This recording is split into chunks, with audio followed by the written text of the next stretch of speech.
Sveiki, automoto fanai, šiandien atvažiavom į Sosteną išbandyti Dacia markės automobilius. Dacia Jogger. Tai einam, pabandysim. Čia yra telefono laikiklis, puodelių laikiklis. Pakeliam.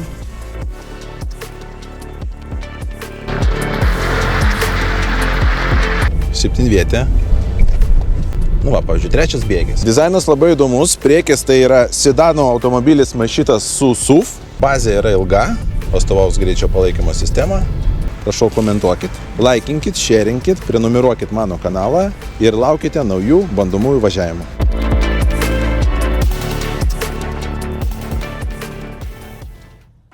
Tikėtina, kad tai yra vienas iš pigiausių septynviečių automobilių rinkoje. Kaina startuoja nuo 17 000 eurų iki maksimalios jau pilno faršo, tai yra 22 000 eurų. Vat būtent šita Extreme komplektacija su įmontuota dujinė įranga. Variklis yra tik vienas kol kas pasirinkimas, tai yra 3 cilindrų, 1 litro variklis, 100 arklių galių, bet čia yra įmontuota dujinė įranga, gamykliškai jau įmontuota. Tai geras pasirinkimas, nes greitkelį jis valgys tikrai nedaug. Dizainas labai įdomus, priekis tai yra sedano automobilis maišytas su SUV. Iš šono tai yra labai panašus į universalą. Papildomi reilingai, kurie yra funkcionalūs, galima užkabinti ir lagaminą. Automobilio galas man labai kažką primena. Pažiūrėkite šitus žibintus. Visą tą formą.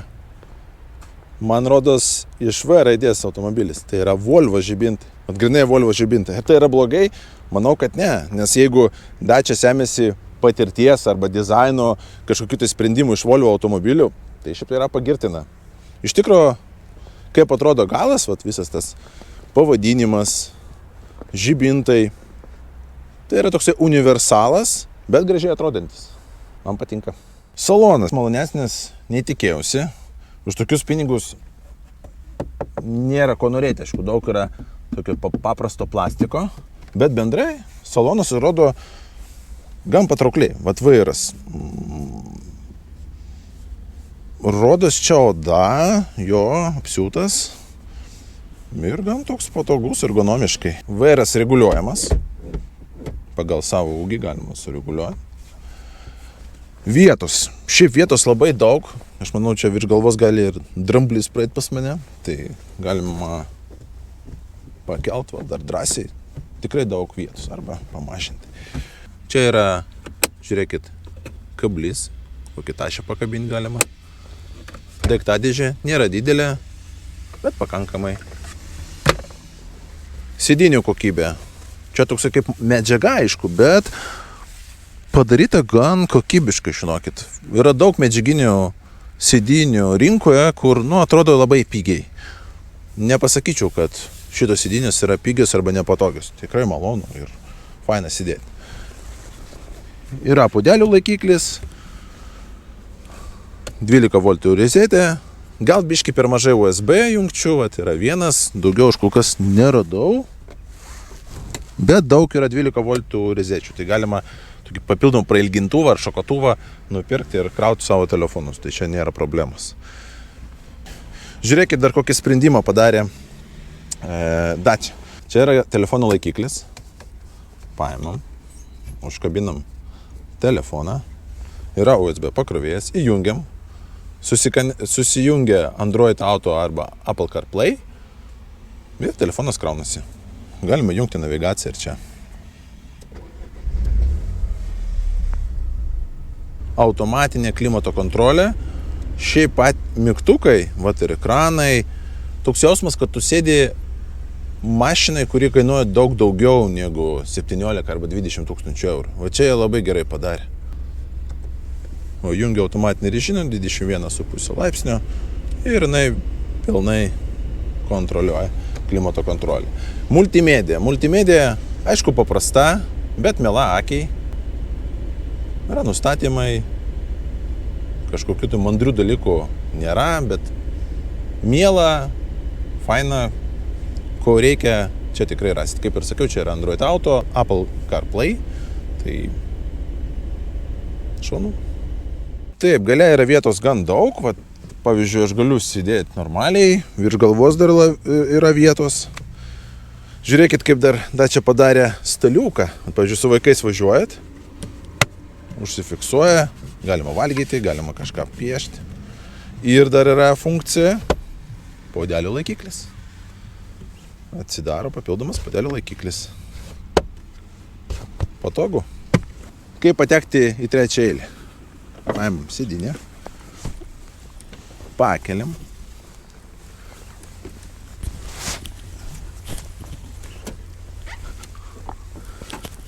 Yra porankis, kad būtų patogiau važiuoti kelioniai. Puodelių laikiklis. Ir gera funkcija, galima papildomai atidaryti langą.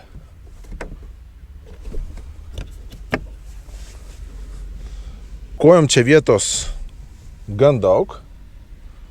Duokit, aš jums nufilmuosiu kojas.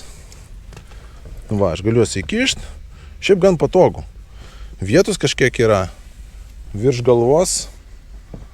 Na, vos, bet telpu. Nors mano ūgis 1,85 m. Kaip dabar išlipti? Taip pat.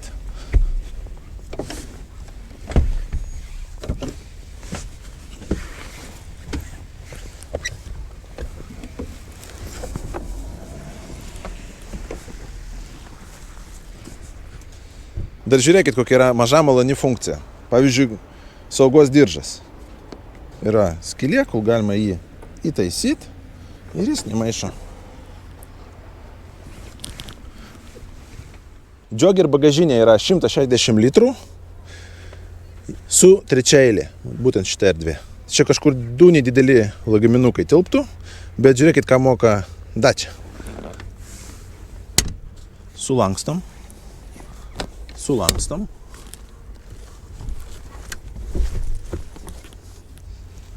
Patraukiam. Bagažinė jau 700 litrų. Galima dar tos kėdės išimti. Trečią eilę.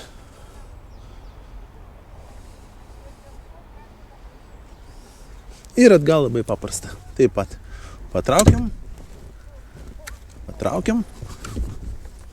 Spaudžiam šitą mygtuką.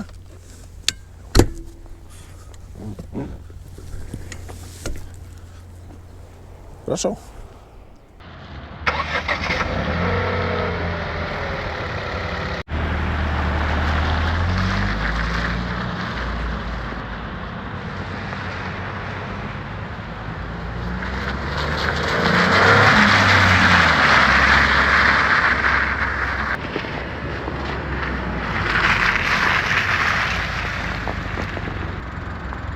Važiuojam. Na ką, važiuojam su Dacia Jogger. Kai tik atsisėdė šitą mašiną, norisi pakalbėti apie variklį. Tai taupus variklis, 3 cilindrų su dujom, bet jis nėra skirtas lenktynėm. Šitą mašiną turi jėgos, aišku, važiuoja, bet tikrai nelenktyniam skirta mašina. Su ją malonu su draugais, kažkokį kempingą nuvaryti, nes daug erdvės. Gan didelė jinai, 7 vietė. Bet pataupyti kūro prie jūros, kai važiuoji, nes su dujom tikrai sutaupysite. Tai aš manau, šios mašinos stichija yra būtent kokia nors ilgesnė kelionė, kur tu pataupai, turi daug draugų, didelė šeima ir važiuoji kokį kempingą.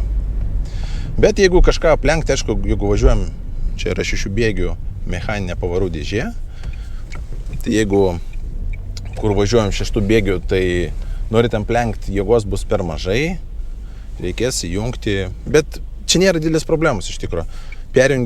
Permeti atgal į 4 bėgį ir tos jėgos atsiranda ir gali drąsiai aplenkti kokį autobusą. Nu va, pavyzdžiui, 3 bėgis, ne? 4 bėgis.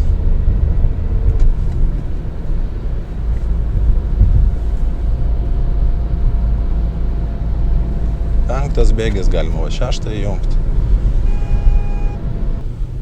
Garso izoliacija, kaip už tokius pinigus, visai nieko. Aišku, gale yra triukšmo, iš šono biškai yra triukšmo, girdite kelią, bet nėra labai erzinanti. Kaip ir sakiau, už tokius pinigus nuo 17 iki 22 tūkstančių, tai visai nieko. Kas mane dar nustebino šitoje mašinoje, tai kaip veikia pakaba. Iš tikrųjų, bazė yra ilga ir kaip tu važiuoji, pavyzdžiui, koks blogas kelias, tai jinai dirba geriau nei tu už ją moki. Jinai tikrai nevažiuoja taip, kaip važiuoja ten 17-20 tūkstančių kainuojanti mašina. Atrodo, kad tai yra kaip prabangesnis automobilis. Kaip ir sakiau, turbūt dėl to, kad yra gan didelė, gan ilga bazė, dėl pakabos Dacia didelis pliusas. Bendrai šitą Extreme komplektaciją, ką jinai turi, jeigu taip primesti akį, tai yra priekinių sėdinių šildymas, elektra valdomi ir priekiniai ir galiniai langai, veidrodėlį irgi galima vadyti elektra, iš salono. Yra autopilotas, pastovaus greičio palaikymo sistema. Čia galima valdyti garso sistemą. Na ir pats skydelis nėra kažkoks mandras, paprastas, toks standartinis, bet viskas matosi, galima įjungti, pavyzdžiui, greičio, kiek tu važiuoji, greičio parodymas. Ko daugiau norėt, tai. Kaip matomumas, kai sėdi priekyje. Koks yra pliusas, tu sėdi aukščiau negu standartiniam universalė. Tai dėl to pats matomumas, dėl savo tos sėdėsenos, jis yra geresnis negu važiuojant standartiniu sedanu arba universalu. Tai šonu, priekį tikrai yra geriau. Tai čia irgi neblogai padirbėta. Šiaip maloniai važiuoja mašina. Tas vairas. Aišku, reikia priprasti prie mechaninės pavarų dėžės. Tai jeigu kažkam patinka važiuoti su mechaninė pavarų dėžė, tai tikrai drąsiai galima rinktis Jogger. Bet atskleisiu jums vieną paslaptį. Šiaip Jogger planuoja, nes čia yra kaip ir Renault įmonė, Renault, Nissan, Dacia. Tai Jogger ateityje bus ir su automatinė pavarų dėžė, pilnas hybridas. Tai yra E-Tech, kaip yra pas Renault, yra E-Tech hybridinė sistema, ten apie 140 arklio galių variklis stovi, hybridinis, tai bus ir kūro taupimo režimas, kaip su hybridiniu varikliu važiuoti. Ir šiaip manau, 100 kiam arklio galių tokiai mašinai ir su automatinė pavarų dėžė, tai čia bus toks aukso luitas rinkoje. Aišku, aš nežinau dar kokia bus kaina, kiek jinai kainuos, bet taip skamba patraukliai. Štai mes ir grįžome atgal į Sosteną po Dacia Jogger bandomojo važiavimo. Tai koksgi yra reziume? Tai nebrangus, gan patrauklus, 7-vietis automobilis, erdvus, neblogai pragalvota ergonomika. Jeigu nebijote mechaninės pavarų dėžės, tai drąsiai galite rinktis šitą automobilį arba bent pabandyti jį. Manau, tikrai vertėtų pabandyti, nes kaina labai patraukli, kaip ir sakiau, nuo 17 iki 22 tūkstančių eurų už 7-vietį didelį, neblogai atrodantį automobilį.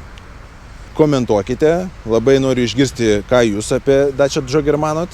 Prašau, komentuokit, laikinkit, šerinkit, prenumeruokit mano kanalą ir laukite naujų bandomųjų važiavimų. Iki greito.